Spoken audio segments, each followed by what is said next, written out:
Hello दोस्तों, आज हम कुछ लोग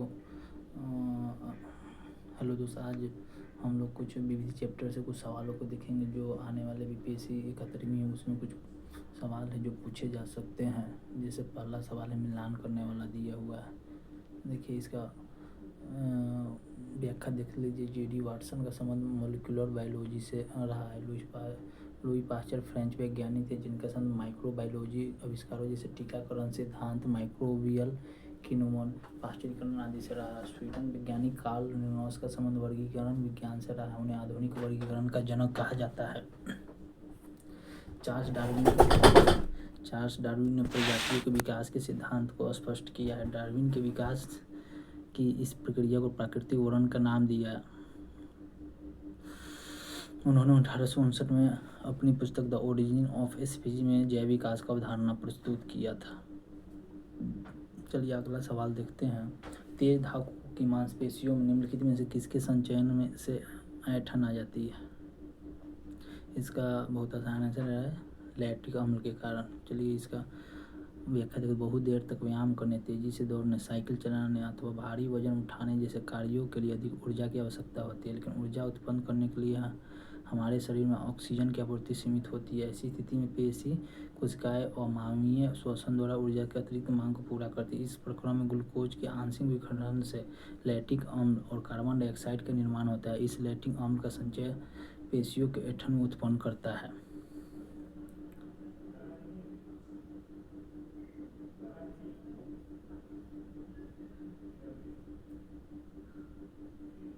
चलिए अगला सवाल देखते हैं।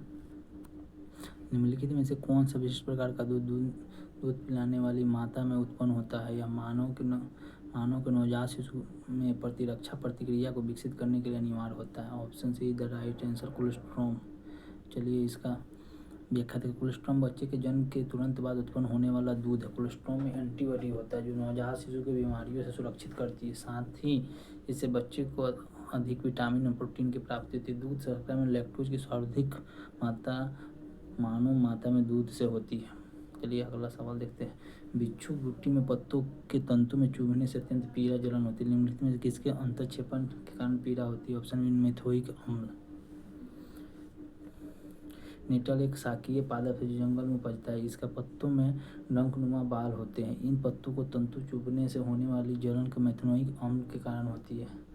मधुमक्खी के डंक एवं चींटी के डंक मारने पर कोई जलन का कारण भी मेथोइक अम्ल ही होता है। प्रभावित त्वचा अंग पर दुर्बल क्षारकों के प्रयोग से आराम मिलता है, इसलिए बेकिंग सोडा जैसे दुर्बल क्षारकों का प्रयोग इसके लिए लाभदायक होता है। चलिए अगला सवाल देखते हैं। बहुत ही असाधारण क्वेश्चन है। निम्नलिखित में से कौन सा सूक्ष्मजीव दूध को दही बनाने में अम्लीकरण का कारण बनता है? लैक्टिक अम्ल बैसिलस। आंसर होगा दूध से दही बनने की प्रक्रिया में जीवाणु की आवश्यकता होती है। दही में अनेक सूक्ष्मजीव पाए जाते हैं जिसमें लैक्टोबैसिलस नामक जीवाणु प्रमुख जो दूध में जनन कर उसे दही में परिवर्तित कर देते हैं, इसलिए विकल्प ए सही है। अगला सवाल निम्नलिखित कथनों कौन सा सही है? पहला जीवाणु कवकों पादपों का प्रसव होता है। इसका राइट आंसर 1 2 3 विषाणु सभी जीवाणुओं कवकों पादपों को संकुलित कर सकते हैं। अगला क्वेश्चन नीम के पेड़ के संदर्भ में निम्नलिखित कथनों पर विचार कीजिए। ऑप्शन ए कुछ जाति के कीटों और बरुथियों को प्रचुरोधन को नियंत्रित करने के लिए नीम के तेल का प्रयोग कीटनाशक के रूप में किया जा सकता है। नीम के बीजों का प्रयोग जैव ईंधन और अस्पताल अपमार्जकों के निर्माण में होता है। नीम का तेल का अनुप्रयोग औषधि उद्योग में होता है। इसका राइट आंसर है 1 और 3। चलिए इसकी व्याख्या देख लीजिए, बहुत बड़ा है।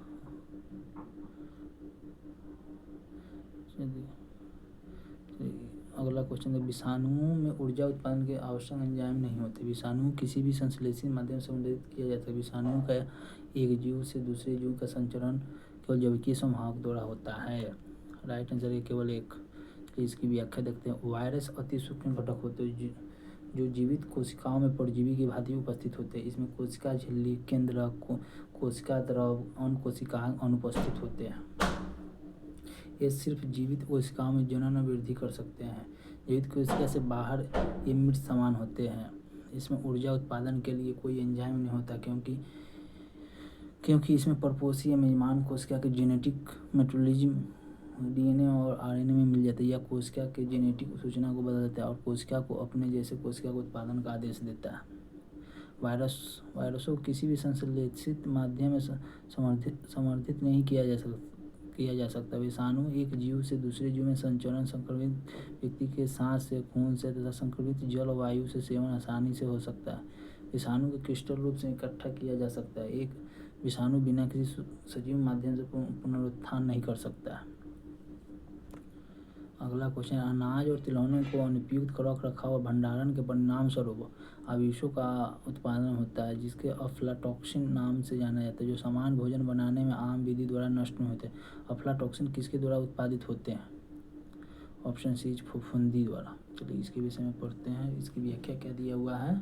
अफ्लाटॉक्सिन एक विषैला पदार्थ होता है जो कि सामान्यतः अनाजों तिलहनों के अनुपात में अनुपयुक्त भंडारण के कारण उत्पन्न होता है। अफ्लाटॉक्सिन सामान्यतः फफूंदी की जाति एस्पेरजिलस फ्लेवस तथा एस्पेरजिलस पार्सिस्टिकस द्वारा उत्पन्न होता है। अफ्लाटॉक्सिन प्रायः मूंगफली, मक्का, ड्राई फ्रूट्स, दूध, अन्य डेयरी उत्पादों में किया जाता है। अफ्लाटॉक्सिन सबसे ज़्यादा प्रभावित होने वाला अंग यकृत है।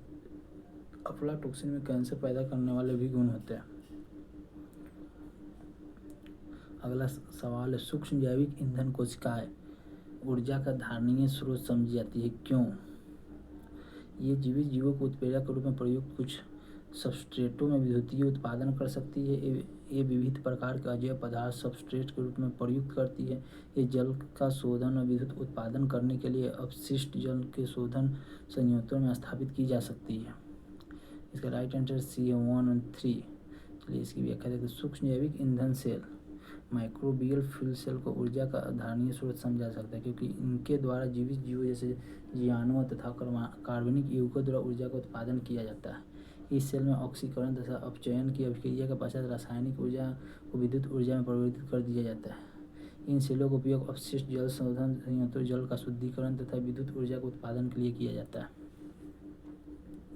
हाल ही में हमारे देश में हिमालय बिच्छू बूटी के महत्व के बारे में बढ़ती हुई जागरूकता, क्योंकि यह पाया गया है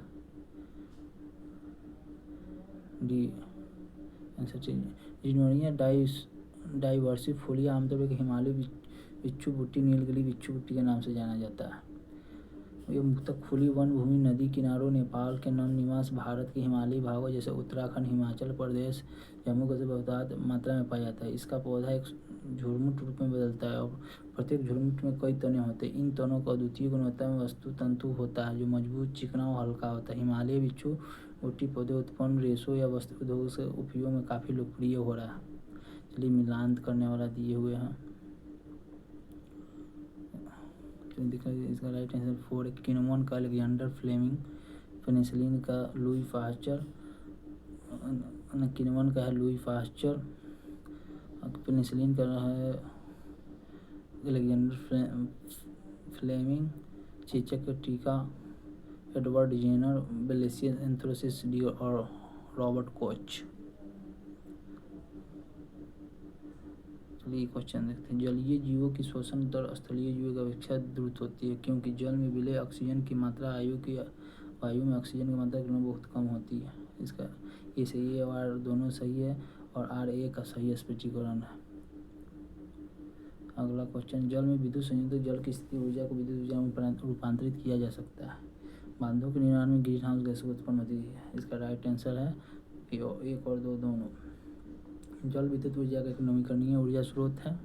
जल विद्युत उत्पन्न करने के लिए नदियों के बहाव को रोककर बड़े जलाशयों को एकत्र करने के लिए ऊंचे बांध बनाए जाते हैं। यहाँ स्थापित जल विद्युत संयंत्र गिरते जल की स्थिति ऊर्जा को विद्युत ऊर्जा में रूपांतरित करते हैं।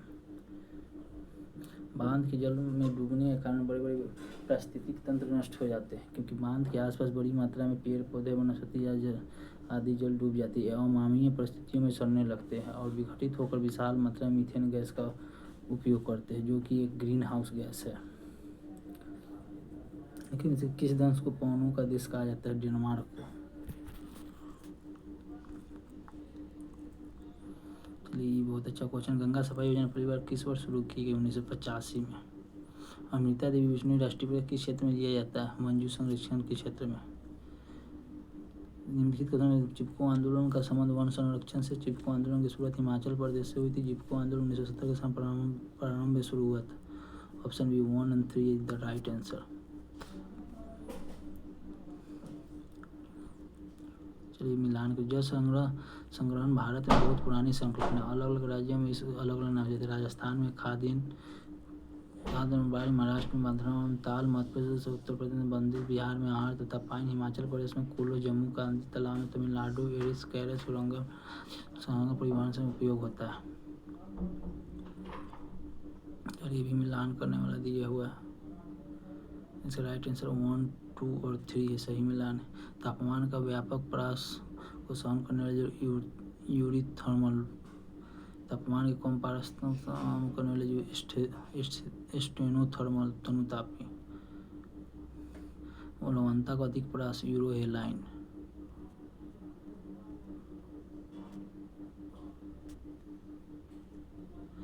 चलिए अगला, जीवों का कोई ऐसा गुण जो अकारकीय, कारकीय और व्यवहारिक रूप से अपना आवास जीवित रहने के लिए जनन करने के योग्य कहलाता है अनुकूलन।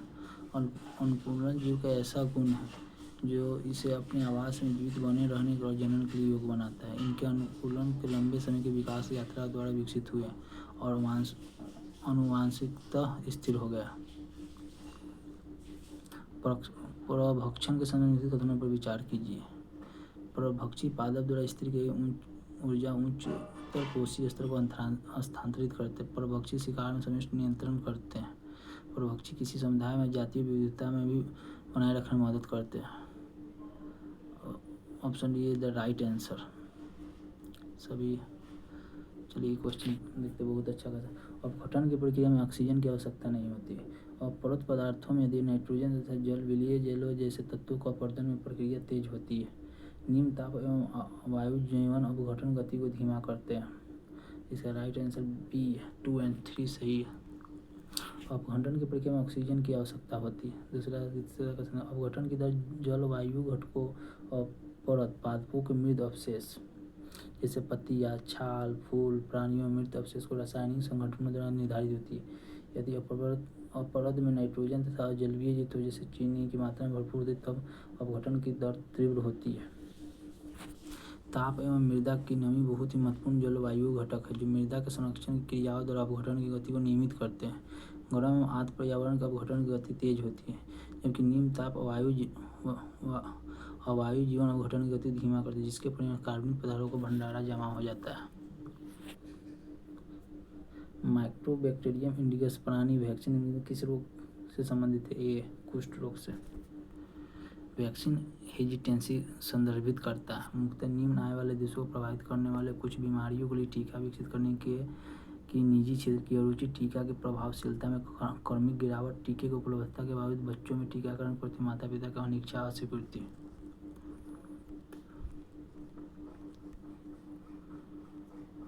सी आंसर होगा इसका।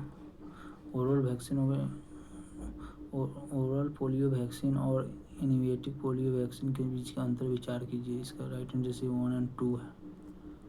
देखिए इसकी व्याख्या बहुत लंबा चौड़ा है। ये सब सवाल है कुछ। चलिए ये बहुत अच्छा सवाल है। निम्नलिखित में से कौन सा कृत्रिम मधुरक नहीं है? सी स्टीविया। ये मिलान करने वाला दिया हुआ है। चलिए तो आयोडीन 130 आयोडीन के रेडियोधर्मी संस्थान एस्ट्रोड जिसका प्रयोग मस्तिष्क की इमेजिंग के लिए किया जाता है, न कि मोतियाबिंद के उपचार में। रेड लाइन अभियान का उद्देश्य है। हमसे डी एंटीबायोटिक दवा के दुरुपयोग को नियंत्रित करने के संबंधी अभियान। चलिए ये क्वेश्चन है, फेरोमोन के संबंध में क्या सत्य नहीं? फेरोमोन एक जानवर द्वारा उत्पन्न रसायन है जो दूसरे जानवर के व्यवहार में परिवर्तन कर देता है।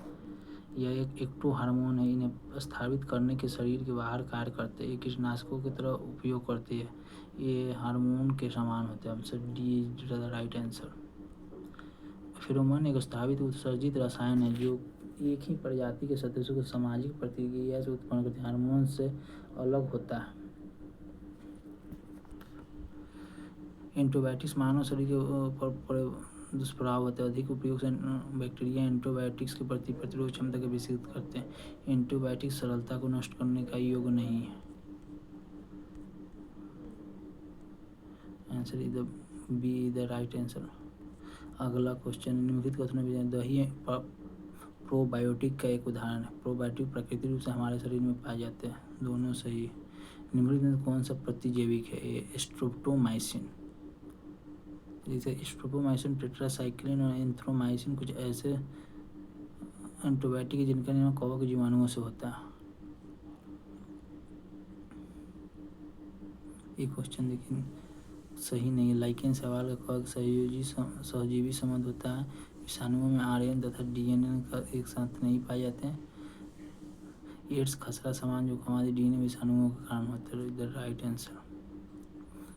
देखिए इसका व्याख्या, इबोला, सार, सामान्य जुकाम, इन्फ्लुएंजा, हेपेटाइटिस सी, पोलियो, खसरा, एड्स के दोनों प्रकार आदि आरएनए विषाणुओं के कारण होते हैं, जबकि स्मॉल पॉक्स, चिकनपॉक्स आदि डीएनए विषाणुओं के कारण होता है। अतः कथन सी सही नहीं है। विषाणु में प्रोटीन के अतिरिक्त आनुवांशिक पदार्थ भी होता है जो आरएनए या डीएनए में हो सकता है। किसी भी विषाणु में आरएनए तथा डीएनए दोनों नहीं होते। टीकाकरण एक प्रक्रिया जिसके अंदर स्वस्थ व्यक्ति के अंदर किसी भी रोग को विशेष मृत अथवा निष्क्रिय सूक्ष्मजीव को प्रविष्ट कराया जाता है। Right answer. चलिए क्वेश्चन, जुगनू नामक जीव शरीर की ग्रंथि में जिसमें फास्फोरस सदृश पदार्थ को रोककर स्रावित होती है। इतना ही कणक आने संपर्क में जलता हुआ प्रतीत पदार्थ कौन सा है? सी है लूसीफेरिन। जुगनू नामक जीव रात्रि में चमकता हुआ दिखता है। इस जीव के शरीर में एक ग्रंथि होती है जिसे फास्फोरस सदृश एक पदार्थ के रूप में स्रावित होता है। इस पदार्थ को लूसीफेरिन कहते हैं। यह हवा के संपर्क आने पर जलता हुआ प्रतीत होता है। विकल्प से भी सही है। तो कार्बन मोनोऑक्साइड CO निम्नलिखित कथनों पर विचार कीजिए। राइट आंसर, न तो एक नहीं तो दो। कार्बन मोनोऑक्साइड CO को उत्पादित जीवाश्म ईंधनों का अपूर्ण दहन स्वचालित वाहन, औद्योगिक प्रतिष्ठानों आदि में होता है। तो ये एक सही नहीं है। CO में O2 की तुलना हीमोग्लोबिन में संयोजन को 300 गुना अधिक क्षमता होती है। इससे व्यक्ति की मृत्यु भी हो सकती है। तब कथन दो भी सही नहीं है।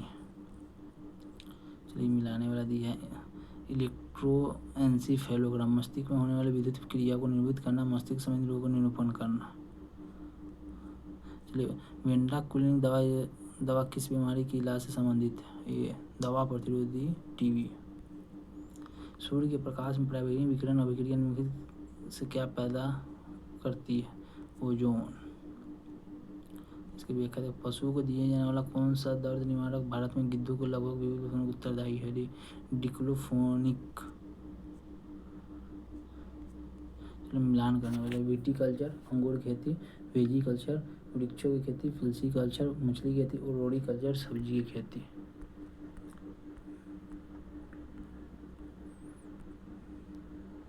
निम्नलिखित में कौन जल लवणता को परमाणुता को दर्शाता है? Option B halocline. जल लवणता परमाणुता को हेलोक्लाइन दर्शाता है। लिखा हुआ है, ये बहुत अच्छा है, हेलोक्लाइन। निम्नलिखित में कहाँ आर्सेनिक द्वारा जल प्रदूषण सर्वाधिक है? पश्चिम बंगाल में। निम्नलिखित में किस जंतु में खुर नहीं पाए जाते? भी गीदड़ में। भारत में गिद्धों की कमी अधिक मुख्य कारण क्या है? सबसे मुख्य कारण जानवरों को दर्द निवारक देना। प्रशीतन खाद्य परीक्षण में मदद करता है, जैव रासायनिक अभिक्रियाओं को दर कम करके। मिलान करने वाला दिया सही नहीं है। जीव प्रकृषण के नाम पर प्रकृषण रोग का नामकरण किया गया। इस रोग के कारण मस्तिष्क में तंत्रिका तंत्र कोशिकाएं प्रभावित होती है। पेनिसिलिन की खोज स्कॉटलैंड के जीव वैज्ञानिक औषधि निर्माता अलेक्जेंडर फ्लेमिंग ने 1928 में की थी। मच्छरों के नियंत्रण हेतु प्रयोग होने वाली कीटभक्षी मछली हिल्सा लिवियो गैम्बोसिया मिस्टस। मच्छरों के नियंत्रण प्रयोग होने वाली कीटभक्षी गैम्बोसिया वंश की। इस वंश की 40 से अधिक प्रजातियां शामिल है। इस वंश में अक्सर टॉप्सिमिनोज भी कहा जाता है। विशेष रूप से इस वंश में 2 ही प्रजातियां मच्छरों का नियंत्रण करने के लिए जानी जाती है, गैम्बोसिया एफिस पश्चिमी मच्छरदानी, गैम्बोसिया होलरुकी। अगला सवाल, निम्नलिखित यौगिकों में कौन सा शांति कारक औषधि के रूप में प्रयुक्त होता है? Potassium bromide. इसका व्याख्या है, पोटेशियम ब्रोमाइड का प्रयोग एक शांति कारक औषधि के रूप में होता है। पोटेशियम ब्रोमाइड का प्रयोग मिर्गी के इलाज करने के लिए किया जाता है। कैल्शियम क्लोराइड का उपयोग जल शोषक पदार्थ के रूप में होता है। इसका उपयोग हिम मिश्रण में भी होता है। एथिल अल्कोहल का उपयोग मोटर, हवाई जहाज ईंधनों में, पारदर्शक साबुन बनाने, इत्र, सुगंधित पदार्थ बनाने, शराब आदि में निर्माण में किया जाता है। अगला सवाल है, निम्नलिखित में किसमें ट्राइक्लोशन विद्यमान होने की सर्वाधिक संभावना है? इसके लंबे समय तक उच्च स्तर के प्रभाव रहने के हानिकारक माना जाता है। डी, प्रसाधन सामग्री। चलिए इसकी व्याख्या देखते हैं। ट्राइक्लोशन कई उपभोक्ता उत्पादों में मिलाने जाने वाला एक घटक है जिसका उद्देश्य जीवाणुओं के संदूषण को कम करना या रोकना है। इससे कुछ जीवाणु रोधी साबुन, बॉडी वॉश, टूथपेस्ट, कुछ सौंदर्य प्रसाधनों को मिलाया जाता है। हाल ही में एक अध्ययन में पाया गया है कि ट्राइक्लोशन न्यूरोटॉक्सिक प्रभाव पैदा करता है और न्यूरॉन्स को नुकसान पहुंचा सकता है। अमेरिका में फूड एंड ड्रग एडमिनिस्ट्रेशन ने इसका उपयोग एक आंशिक प्रतिबंध लगा दिया है। यही था कुछ सवाल जो विविध से जो बीपीएससी में चाहे किसी भी अदर पीसीएस एग्जाम में पूछे जाते हैं। थोड़ा सा ये कलेक्शन है मेरा, थोड़ा सा ये मेरा पहल है थोड़ा बहुत। देखिए एक बार और देख लीजिए ये सब क्वेश्चन, इसकी व्याख्या है। बहुत ही शानदार क्वेश्चनों का कलेक्शन है। मुझे नहीं लगता इससे ज़्यादा किसी भी पीसीएस एग्जाम में विविध से सवाल आते होंगे।